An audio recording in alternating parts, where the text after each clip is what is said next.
job. There's no decompression during the episode for that guy. Can you briefly delve a bit more into the stressors that a negotiator would go through? What are the indicators that they are getting from this situation?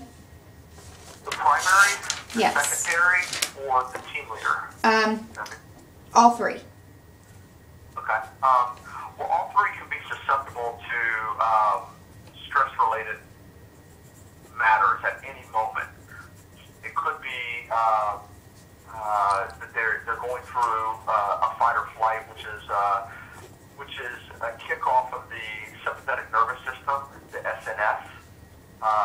And the sympathetic nervous system controlled by the autonomic nervous system. And what will happen is you can watch a negotiator and or anybody for that matter.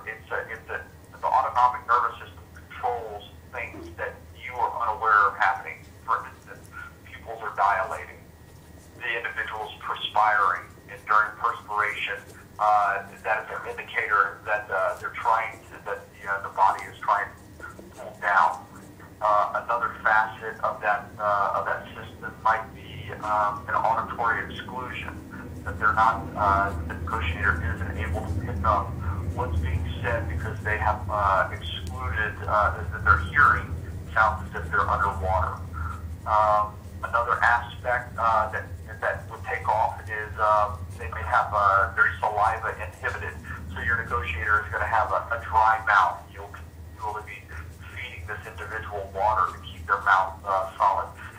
And because of all of this, they're going to have a high blood pressure, obviously, right? You have to monitor that, which means that they're going to fatigue quicker. But the dichotomy of that is that it's also happening, the transverse is true, it's happening to the individual that you're speaking with on the other end. What is crazy about this is where physical fitness, proper sleep management, proper diet all come into play. If you manage those three on your own, you can continually stay in the fight longer. And the best way of doing it is controlling your breathing. So you'll always tell the backup negotiator will always be, writing, doing something as take a deep breath, relax, calm down, those types of things. Mm-hmm. Keeps the individual's blood pressure down. Keeps the heart rate down. Excuse me, not the blood pressure. Keeps the heart rate down. Keeps it under 115 beats per minute. Under 115 beats per minute means that they stay in fine motor skills longer. Staying in fine motor skills longer means they stay in the battle a whole lot longer as well. How often do you think that these stressors would go home into the home environment with a negotiator and leave the workplace? Oh man, that's a good question. As a matter of fact, we teach that, and that's what I'm teaching this week in a law enforcement resiliency and peer support. I would say, if unmanaged, it has the potential of being there 100% of the time. Wow. If it's managed properly, you can reduce it by at least 50%. I know that those are, round numbers, 50% and 100, and such a, if you will, liberal sense of utilizing those numbers. But I got to tell you, you can't say 90% of the time without having a good sample size to go off of. But I can tell you that if you do not manage those stress indicators, if the individual officer doesn't decompress prior to stepping through the threshold of his or her home, they will be right back into the predominant emotion of anger, or they may withdraw and isolate. Okay. You recently mentioned different types of hostage situations, be it suicidal, suspect barricaded in a room, or hostage situations. What would you say is the most common? Suicide. Yeah, a suicidal individual. Very rare will you ever do a true hostage situation. I did it for 7 years prior to owning the company that I have now, and I only did 3 in 7 years. That I personally negotiated, and I went to every call that we ever did. And I was the primary on each one of those. how often do you think as a negotiator it is that you can save these people's lives versus having them go through with the act and take their own lives? I have to ask a follow-up question to that to be able to properly answer it. Do they have a true suicidal ideology already formulated in their head? Sure.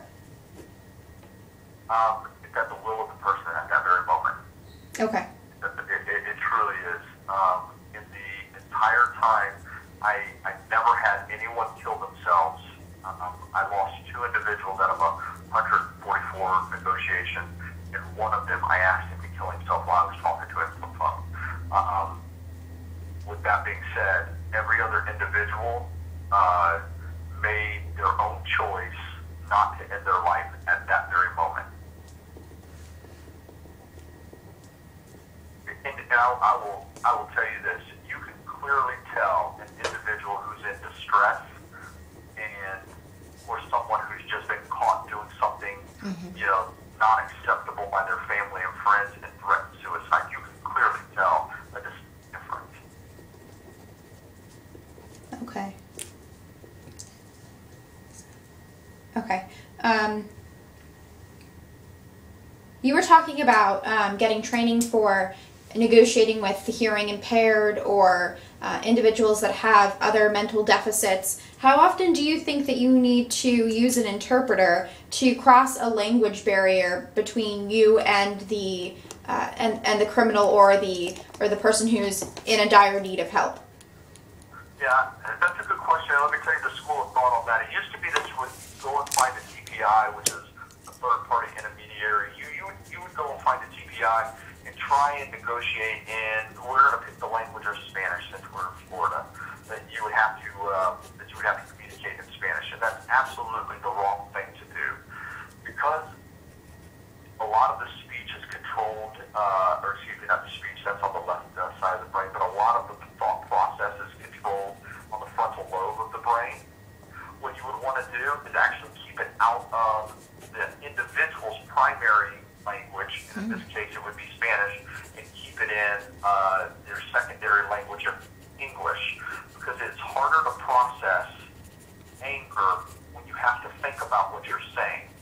When you can't yell and scream at me in your primary language, I make you do it in a secondary language, such as English. You cannot formulate a quick, angry, cancerous, toxic response to me. And what it does is it lowers the internal thermometer of the individual, and the emotional thermometers begin to decrease. So the teaching now is you keep language into the primary source of English. Okay. That's what you want to do. Sometimes there's no way of getting around it, and then you're screwed, to be honest with you. So between the physical fitness and the continued education and your day-to-day workload, what do you think the average workload would be if you could rate it on a scale from 1 to 10, 1 being the least, 10 being the most, for a individual who is involved in crisis negotiation? A 3. Yeah. You only get called out twice a month, maybe 24 to 30 times a year, depending on the averages that you're going off of.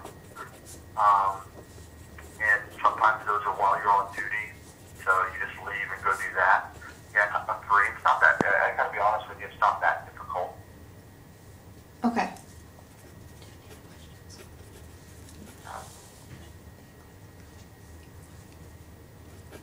Well, thank you very much. You've answered all of our questions. If we have any follow-ups, do you think that we would be able to email you? Yeah, certainly. Just send me an email, and I'll do my best to respond. You can go to several websites. I'll give you this one.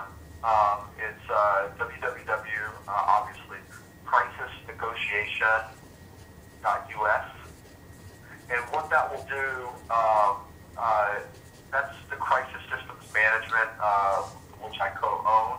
It will one of the negotiation courses that we have, it will break them down into what the learning objectives are, and then at the bottom, what the hours incorporate interpersonal skills. So you do interpersonal. I can't even think of the others, but all of your training hours that what the 40 hours would hold, and then your learning objectives and things of that nature. I don't know if you visited the Fawn website. Yes. FAHN. Uh-huh.